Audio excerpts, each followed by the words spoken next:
Thanks for staying with us. The South African Film and Television Awards will take place tonight at Sun City.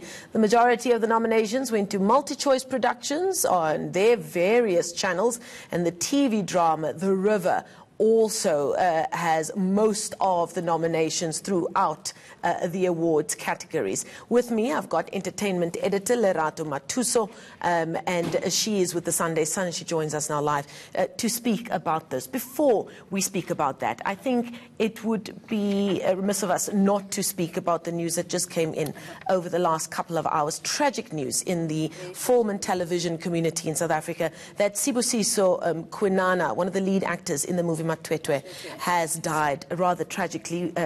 Details around his death still rather sketchy. We believe there was an attack on him and a friend over a cell phone in Pretoria last night, so we'll await reports from the police as they continue to do their work. But really a major loss after this movie really made all the headlines. And I mean, it's sort of like his career was just about to really take off. You know, I mean, he was quite relatively young, and for this to happen, and because of the attention that the movie has been getting and the support from SA, because, you know, we don't really do that well when it comes to film and cinemas, especially if it's something that's our own. So it was doing really well with revenues. People were going to watch it. The storyline, it was, you know, comical.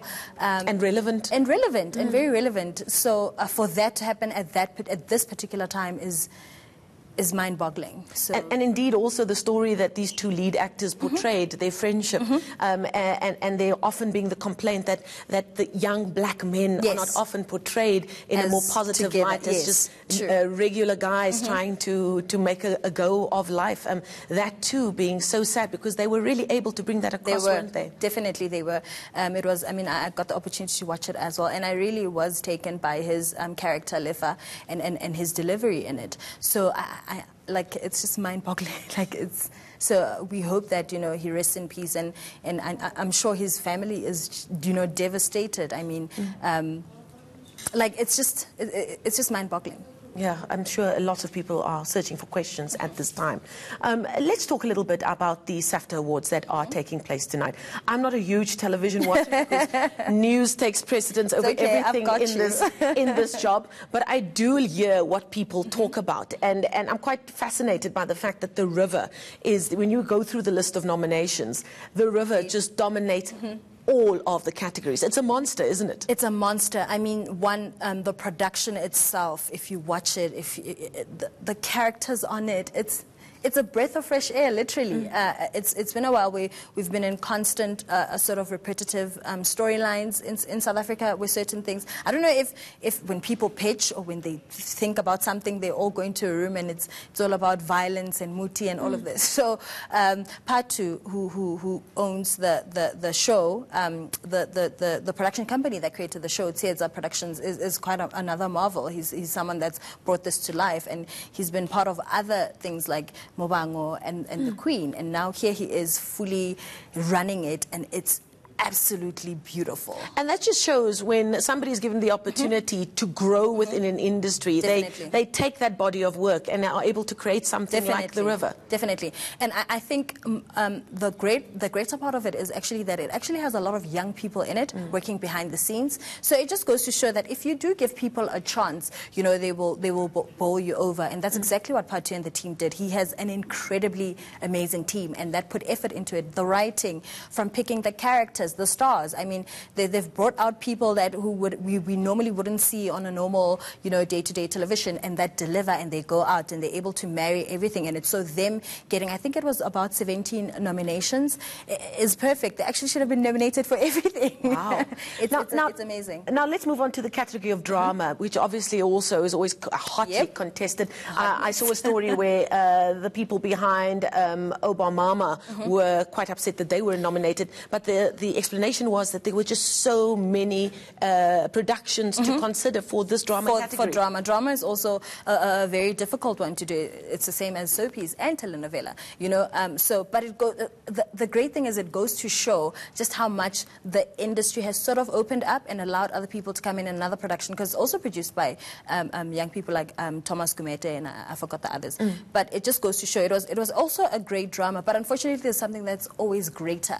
So you never never really know. You know, you might think something is good, but it's just not that good. You know, there's better. And I'm not taking anything away from it. It also has a great cast. But you know what? They can try again next year and do season 2. I'm going to ask you to put your head on the block for the categories of Best Actor and Best Actress, always hotly contested. Ooh. Who do you think it's going to go to? And let's say in the soapy category. I might say maybe in the supporting, because I think we tend to always go just for lead. In supporting, I really am rooting for Stuma Mjali, who plays, who's on Isibaya. I feel like Stuma has always delivered over and over and over again, and I hope that he takes it. And then let's say maybe for drama, if I'm not mistaken, I think Jamie Bartlett is also... Indeed. You know, we can't even, you know... Where do you even start? Where do you start? Exactly. And then, let's say in the females category, that's also quite a hot topic. Nomzamo Mbata has been nominated there. Mbata. We also have in the soapy, if I'm not mistaken, Mushiri Mutsakhwa. Indeed. She's always brilliant, isn't she? You know, like... So you can't make up your mind. How are the judges going to do that? I don't know, but they really have a great pool to work with, which is something that's always great. It's better to have more that's great than have dull and nothing. Now, before I let you go, Best Telenovela. Now, the telenovelas have just taken off in this country, haven't they? Which way do you see this going? Look, it's... You have Uzalo, which is also very brilliant. Stained Pictures has been delivering. It's great. And you know what I love about such productions like Uzalo? You don't really have to come to Joburg to deliver this amazing show. It's done in KZN by people in KZN, and it's killing the charts. There's also a new one, which I think next year that we should be on the lookout for. It was Stella, we were talking about it. Yes. We were saying it's got new, fresh blood mixed with the old, and not really faces that you'd normally see. But, yes. but you know what? People love that. People love being authentic. If you feed people good talent, great storyline, then you knock it out of the bag. Well, my mother will be watching this and saying, but what about Mbehu? Because she watches that. There's also that. Giving me updates on this show. But I feel like they're also relatively new, so they will literally grow into it. I think everyone will have a chance at the table eventually. But I think the main story here being the fact that the television industry is healthy. They're telling good stories, and it's a variety of stories. A variety of stories. We just need to get more into film and tell more stories. We don't always have to kill each other. We don't always have to throw witchcraft at each other. We just need to tell our beautiful stories. Indeed. Absolutely. Lerato, thank you so much. Lerato Matsoso, thank you so much. Thank you so much for having me. The entertainment editor for the Sunday Sun, and she, of